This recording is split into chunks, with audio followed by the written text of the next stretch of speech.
Good morning. This is Kenneth and Heather with the Advancing Equity Coalition, here to give you our quick recap on what went down during last night's school board meeting in Minneapolis. Heather, how are you doing today? Good. We missed Lizzo last night, but we also got to go to a school board meeting instead. Yeah, you know, I think I would have made my wife's day, year, if I would have surprised her with a Lizzo concert. But you know what? I opted to go to the school board meeting and got home at 9, had dinner at 9:30. I think I made a better choice. So Yeah, and with that sacrifice, we are here for all of you to help you know what happened in case you went to the Lizzo concert. We don't want you to feel guilty. yeah. We know you made the inferior choice, but the less exciting choice. But anyway, so Heather, do you want to give us a quick rundown of what went down during last night's meeting? Yeah, so the first thing that happened was there was a good deal of public comment. Um, and then we got right into like the school board basics. There were several presentations. The first presentation was about the focus schools. So there are three schools that are magnet schools, Bethune, Hall, and Franklin, that we are actively trying to increase enrollment at, and that they're kind of trying a couple of different things, and then if they would work, then we would spread those out. So there was an update on like enrollment and the process for those and what we're trying to do to support those schools. um, then we heard an academics presentation about the like what distance learning and learning loss, and then some proposed strategies for that. There was a strategic plan update, kind of letting the board know what was happening, where we're at, what has been done, what's working in real Yeah, time, and what's going to take a long time to do for the yeah. strategic plan. Yeah, and then there was some voting, and then we were out of there. Yeah, Heather and I had a bet around whether or not the board meeting would end by 8 or not. And Heather took the over and I took the under. And I don't know why. I felt really confident that it would be done by 8, and we blew past that so quickly, and I was so bummed. But so you win, Heather. So yeah, so my slide of the night from last night is this slide that was shared that talked a little about during the academic update that Dr. Fearing shared, just around what are some opportunities for us to utilize to take care of and address the learning loss that took place over the pandemic. And really, we're talking about, again, 10% of Black, Brown, and Indigenous students who are reading at or doing math at grade level, 20% across the district who are doing or who are reading at grade level. And so trying to figure out what are some opportunities and different things. And so a couple of the strategies that they spent time talking about yesterday was utilizing a winter break, spring break, and extended summer programming. These are things that they have invested in the past. So these might not necessarily feel super new, super innovative to you, but it is an opportunity to just get more time for instruction for students, especially for students who are behind. The other thing was really utilizing and leveraging tutoring opportunities. And there was a lot of conversation yesterday about the efficacy and effectiveness of online tutoring and what that means and what will that look like. And so yeah, that was where a lot of the conversation started. And I just thought it was an interesting conversation for sure. And I think for parents, community members to understand what are some of the options that the Mm-hmm. district is exploring in terms of like how we're going to address learning loss in the district. So yeah, that was my slide of the night. Any reactions to that, Heather?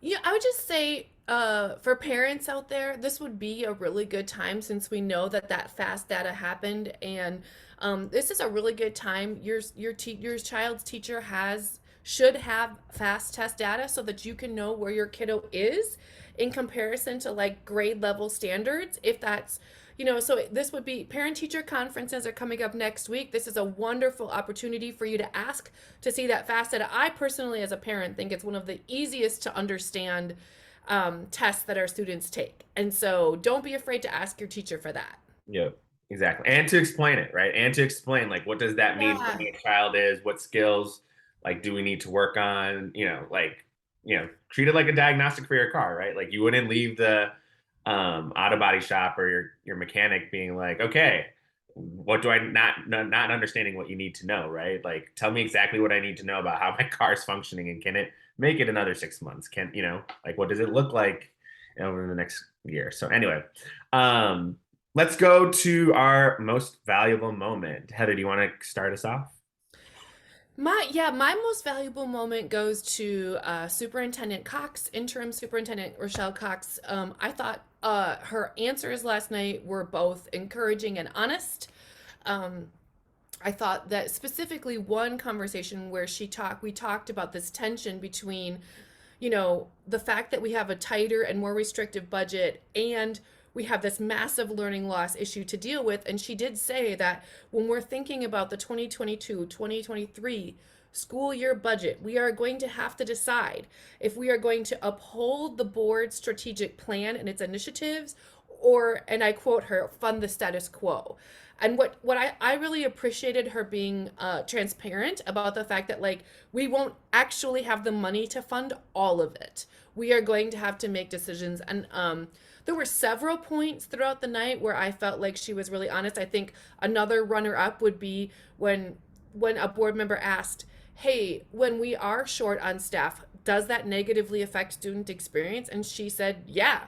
It's hard on teachers, it's hard on staff, it's hard on principals. It makes us all feel like we're in a thin place, and it absolutely affects student experience." And I really just appreciated the honest naming of that about the place that we are at and what we're asking right now of our schools. So she gets my most valuable moment for sure. What about you?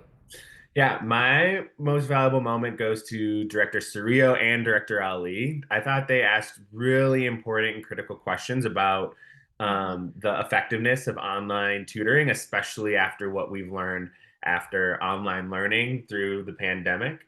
Yeah, I thought those were just critical questions. I thought Director Ali's question also about, like, what have we learned in the past about previous online learning attempts, and we put out this request for proposals for firms to come in and help. Like, what do we know around why online tutoring did and didn't work? What do we know about tech access from Director Surreal? Like, I thought those were just all really important questions that weren't really asked, or weren't addressed when Dr. Fearing was initially talking about the online tutoring. And so I thought some of those questions, and making sure that we are learning from past experiences, we understand whether students are going to be impacted, and how they're going to be impacted by online learning, and are they actually going to get the skills and the support that they need in order to accelerate their academic growth. I thought was really important. So yeah, big shout out to those two directors for asking those critical questions. And I don't know, maybe I'm feeling a little sentimental. I know I don't usually give my most valuable moment to Director Ali. Last month I gave it to Director Arneson, as they're both leaving the board. Maybe I'm feeling a little sentimental about it. I'm not sure, but yeah, just huge shout out to Director Surrio and Director Ali for their questions last night. Okay, so now do better. Yes, where I Less, love to less, live. less. Maybe a different kind of sentiment. Where I love to live in the do better. I'll go first. I can go first. So my do better moment isn't necessarily directed at an individual person, but really just a moment.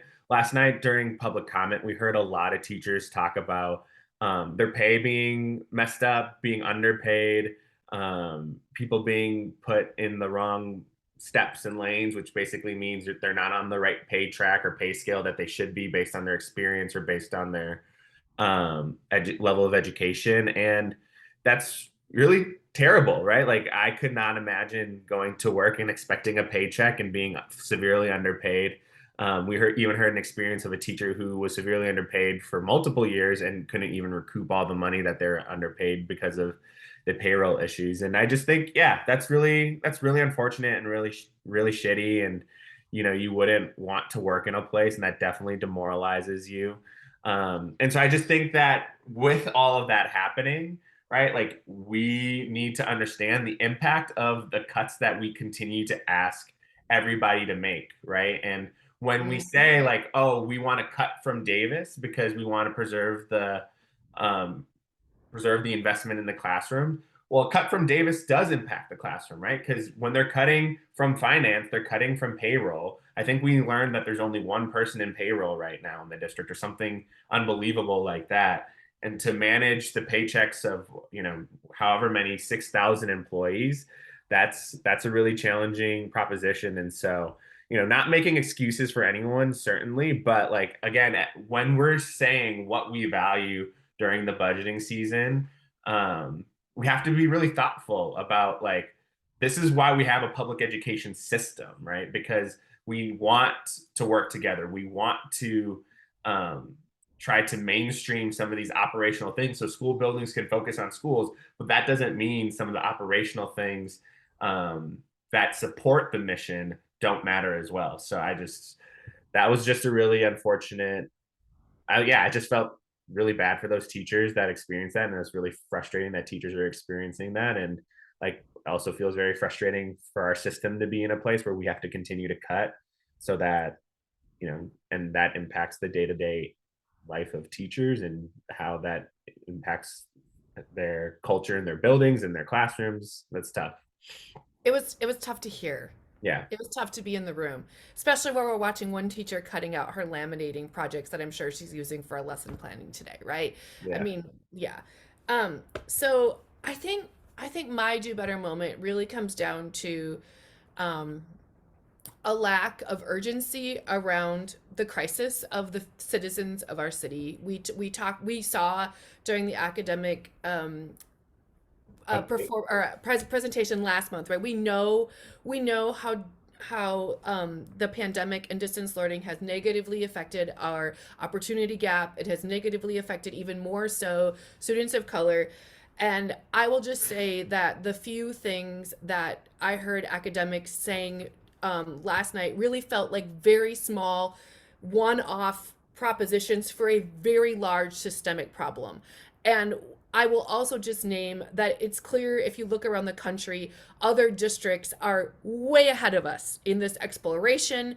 I really look to the academics department and to our superintendent and to our board to take seriously and urgently the fact that we are getting ready to graduate an entire generation of children that don't have the skills that they need to live the life that they want. And the fact that we are giving tiny little things, this amount of teachers are doing groves, and this amount of teachers are doing this phonics training, and this little group here, and 1 in 3 kids can get an opportunity. It is not systems wide. It is not going to get kiddos where they are. And as a parent who has the privilege to pay for the private tutoring that my children need in order to close that gap, I found the solutions appalling, lacking urgency, and um, way too small for the crisis. Yeah, I felt like, what I heard last night is that we have a crisis, but we're only willing to move at the pace of people's willingness. Like, Yes, and yes. that feels around like their willingness on how we're going to address it. And like that feels really challenging because, again, like think about these second, third, fourth grade babies that are being that are seen as expendable, I guess, until we feel like we're okay, like making sure like we are going to take the urgent action that has to be taken, right? And until everyone feels comfortable with that, right? And like that's what whiteness is. It centers comfort, it centers comforts, right? And even though like the house is burning, we have a crisis. Students, how old were your students when the pandemic started? 6th grade. Sixth grade. How old are they now? They're freshmen. Right? Like we had 3 years and the house is burning. We have babies who were in second grade that are now in fifth grade, sixth graders that are now in ninth grade, right? And we are only willing to move at the willingness of folks to address these urgency. I don't know. It feels wrong to me. I 100% agree. I don't necessarily know that it's any one individual's fault, but we cannot keep operating at this pace if we actually take seriously the data that we know is true about where students are at right now. Like that is hella problematic. I don't know. Yeah. Yeah, yeah, and I think it's a disservice to pretend that what we're doing is enough. I think it's really dishonest to the community. Um, and I think it's also sort of a lack of using good resources. If there are other districts that are finding that different things are effective and they're out there doing that and like doing these things called high dosage tutoring, right? And some of these other things that we don't have to invent. Some of these things other urban districts our size have already been crushing, and the fact that we are trying to come up with our own solutions and use tiny small things and willingness as our main factors for change um, feels criminal to me. Yeah. Like, I mean, just really wrong. Yeah, and something that just popped in my head too as you were talking, also was the like complete lack of mention. Or so this is my maybe this is my do better runner up. Is the complete lack of mention around special education within the strategic plan, right? Like we know that our students who receive special education services were like criminally neglected during the pandemic. Um, and last night there was, I don't think I heard the terms special education. I don't think I I heard didn't. special education services at all.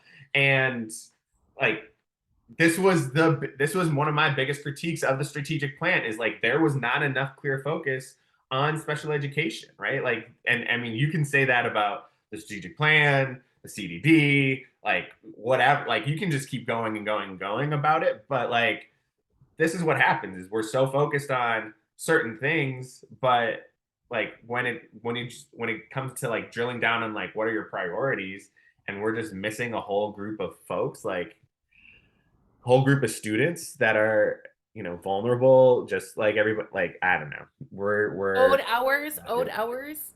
yeah. So anyway, we could clearly keep going. Yeah. um I hope folks enjoyed the Lizzo concert last night. We clearly enjoyed the school board meeting too in a different way. But thank you all for watching, and I hope you have a good rest of your day. Please share, please subscribe on YouTube, all the things. Thank you all for listening.